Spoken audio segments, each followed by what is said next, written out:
We say that what defines our experience, perhaps more than anything else, is the question of what it is that we think we are doing, is the question of our goals and of our objectives. More than what we see, than what we hear, than what we smell, than what we taste, than what we touch. More than our past, more than our imagination, more than, other people around me, more than anything else that is going on in the world. What I suppose myself to be doing, what the goal is that I'm striving for, seems to be really that which determines the sort of experience that I have. What are some examples? I'd say that right now conditions are very poor. I have very little to eat. I'm sleep deprived. Everything is chaotic around me, and yet in my mind I am going after, or not in my mind, in reality I'm pursuing some kind of goal that is very important to me. Right? Maybe if I fulfill this, maybe it's a survival TV show. I fulfill this quest and I get $1 million. My experience will probably be not so bad. Pain is pain, hunger is hunger, thirst is thirst. But if I'm striving for some such goal that I really value, I may well be glad to endure all of that. And it may well be much more enjoyable and meaningful than finding myself even in supreme comfort and yet without something to do. So, for instance, I might be in a mansion. I won the lottery. I don't need to work anymore. I'm surrounded by luxury, and yet I'm profoundly bored. There is nothing for me to do. I have no active desires. I have no goals. I have no objectives. That is called torture. It's not just, oh, it's no big deal. At least I have the money. No, that is real torture, for real. Right? Versus, again, finding oneself in difficult circumstances, physically challenging circumstances, intellectually challenging circumstances, emotionally challenging circumstances, and yet with a goal and with a mission. So we see that those are just some kind of extreme like examples to illustrate this dynamic. But it seems that the same dynamic applies across the board each and every day. Like how I experience life is not primarily in terms of, again, what I see with my eyes. I'm on the morning commute to work. What do I see with my eyes? What I smell. Do I smell some garbage? Do I smell some food? What I taste, what I touch, all of that. It's primarily what do I think that I am doing. And the higher my goal is, right, the greater I suppose my mission to be, the better life is. The more intrinsically and essentially meaningful everything is, and that trickles down to the little actions and the little events of life. Let's try to offer an example of how that usually plays out, and perhaps something preferable, something better. How that usually plays out is that we set some or another subsidiary, meaning not absolute, not final, kind of intermediate goal. And for the time being, that gives us meaning, and that gives us purpose, and that ties together the moments, and that gives us some coherence or some feelings of coherence and integration. So, for instance, it could be a question of um, planting my garden, right, this spring. While I'm doing that, my life has meaning, my life has purpose. I'm planting my garden. I have something to do every day. It could be a question of working for that next promotion. Now there's structure to my life. Now I know what I'm doing. I need to do a good job at work. I need to please my superiors. I need to serve the customers, whatever the case might be. Even something even more subsidiary, a road trip. Right? The hour getting there, right? That's a meaningful hour because the whole time I'm moving towards my goal. Once I'm there, then the question arises, is this a good trip that I'm on or not? But while I'm going there, I already have that goal. Everything vis-a-vis that goal, relative to that goal, has meaning. Right? I have a goal to probably something that is taken advantage of by advertisers or by companies to gamify kind of interactions with them. I'm getting points to get a free trip, to get a free flight, to get a free sandwich, something like that. So here, my actions have meaning because they're stacking up. They're leading to something else. I'm going to get a reward. I'm going to get a prize, that kind of thing. I've decided to run for public office. Now everything has meaning. Now I'm busy all the time. I'm an athlete and I have a goal. I have a tournament coming up in several months. Everything in the meantime can have meaning.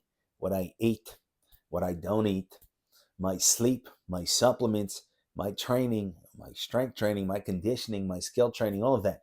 Right? So when we have these little goals that we have, or excuse me, that we set, in the meantime, that which leads up to them, that can have meaning, that can have purpose, and it can give us those feelings that we are after of meaning and of purpose. Right? I'm on a fitness journey. I want to transform my body from more gravitationally challenged to at least a little bit less gravitationally challenged. Now, again, my life has meaning for the time being. Now, I don't just walk into the store and just in a daze, but I have a mission. Right? I have a meal plan. This is the foods, or these are the foods that I need, and such. Right? So that's all great for what it's worth. But we say that where it does fall short is that those goals are subsidiary. And when we reach them, we either have to rinse and repeat, and say, all right, it's about the next goal, just like this one.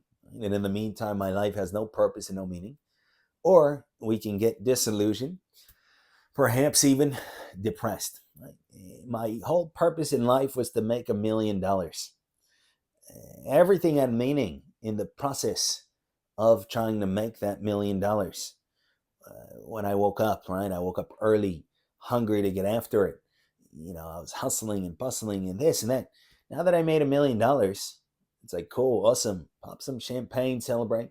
Now what? Now it's my new normal. Either I move on to something else completely. Now my goal is to run a marathon. Or I say, as I likely do, well, now the goal is 2 million. Right? And if I make 2 million, well, now the goal is 4 million. And if I've made 100 million, maybe now the goal is 1 billion. And if it's 1 billion, 5 billion. We see that it's not just in these cases about acquisition for the sake of material goods or anything like that. Oh, I want 1 billion so that I can have enough to eat. No, that's the game. Right? It's setting those goals and feeling mission and purpose, meaning in striving for those goals. But again, that's the trap. Right?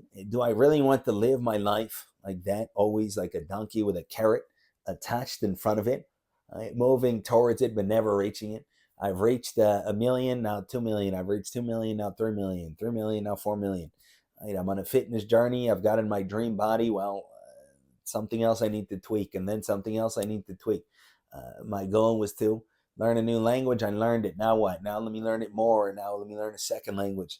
My goal was to build a dream house, to earn enough money to have a house. Now I did. And now what? Well, now another house or a bigger house or somewhere else or renovations, this and that. So we see that when we set our sights comparatively low, right? When we say my goal is to, again, make $1 million, run a marathon, climb Mount Everest, something that can all be great, right? For what it's worth, but it's not worth that much. It has a limited worth.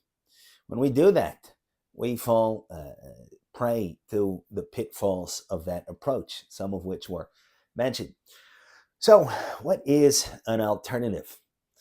It would seem that an alternative would be along the same lines, but it would just be thinking bigger. It would ask ourselves, what is a goal, a mission, a purpose, a point, or purpose, maybe we'd say a destination, an objective, such that could envelop all of life, such that is absolute as opposed to being relative. Were I able to find for myself some such absolute objective, it would seem to follow that all of my life, all of the time, would have meaning, point, and purpose, and it would not run out as it does when I reach a finite objective, when I get the promotion or I get something I wanted, like a new phone or new car. It wouldn't run out like that. It would keep going all the days of my life. And that seems to be a good deal because over and above pleasure, comfort, security, safety, if that's any different, we do want purpose. We do want meaning, not necessarily in some sort of intricate philosophical sense, but just as a matter of fact, like even to get up off the couch and go somewhere, I need a purpose. There needs to be some sort of point. Do I want ice cream? Do I want to go get the mail? What do I want? I need to want something. I need to have some kind of point. That's really what we want, it does seem. Another question then is, what would be that absolute objective?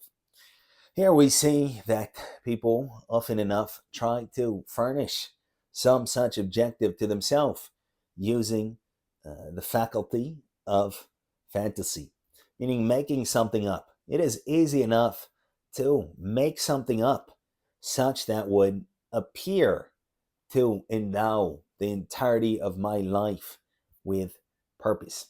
It could be anything. I could say that, actually, my whole life is being supervised by aliens, and they're keeping track. Right? I'm going to gamify, quote unquote, my whole life. There's a bunch of aliens, and they're watching me. And every time I do something good, they're going to put a check mark on one side. And every time I do something bad, they'll put a check mark on the other side. And then after that, they're going to pluck me up and they're going to take me into the stars, and I'm going to scavenge the universe, and I'm going to have a lot of fun or not so much fun. I can make something up. There's bajillion stories like that can be pulled up out of one's imagination. But we see that tricking oneself does no ultimate good. Right? Feeling purpose and meaning at the cost of sanity is not a good bargain. Right? Somebody that has lost their marbles can feel quite a bit of meaning in some or another insanity that they have made up. Look, if I don't keep my hand on my head for an hour a day, the world is going to explode. My life is the most meaningful life in the world, right? The whole world, the world's survival rests on my shoulders. But I just made that up at the cost of my sanity, or because I already lost my sanity, I made that up, whatever the relations there would be. So that's not worth it. So we need some kind of goal that is not at the cost of our sanity, and yet that is not so finite, that is not so subordinate. What can that goal be? Broadly speaking, it could be suggested that in one's imagination, I am just one little person in a huge world, in a huge universe.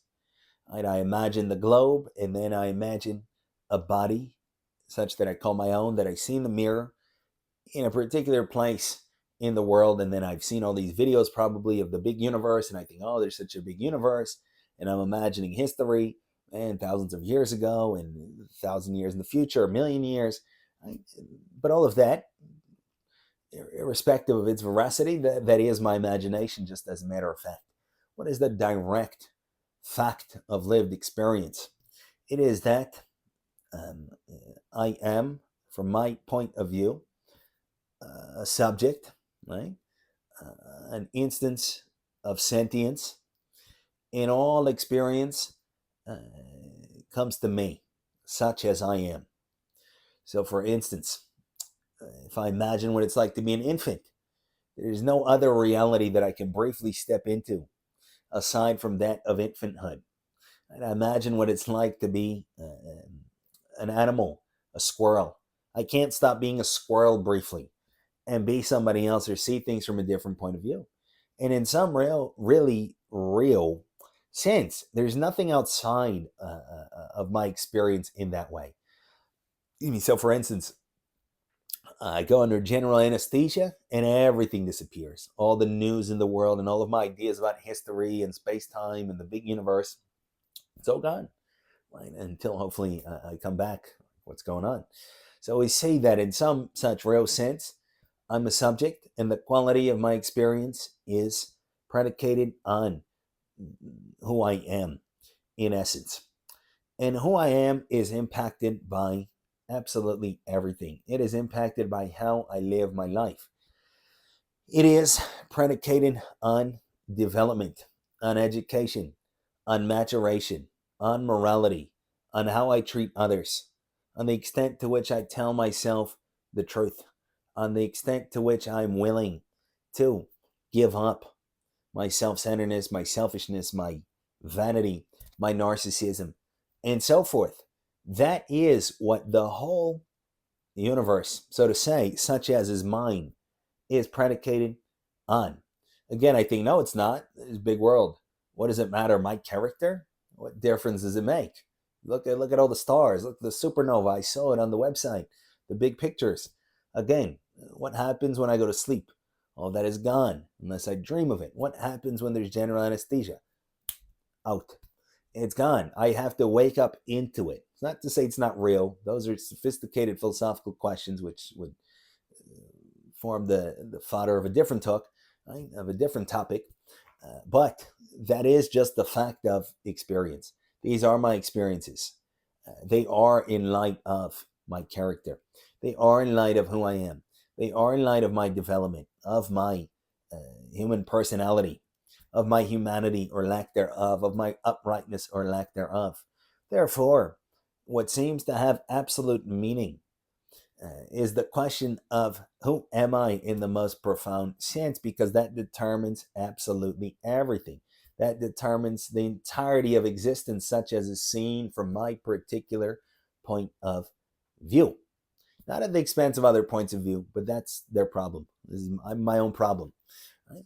So, if then I set an objective to work myself out properly, I set an objective to become who I can be as a human being and as an individual in the truest connotations of the terms, that would seem to be an absolute objective, an all-encompassing objective, such that can't be reached.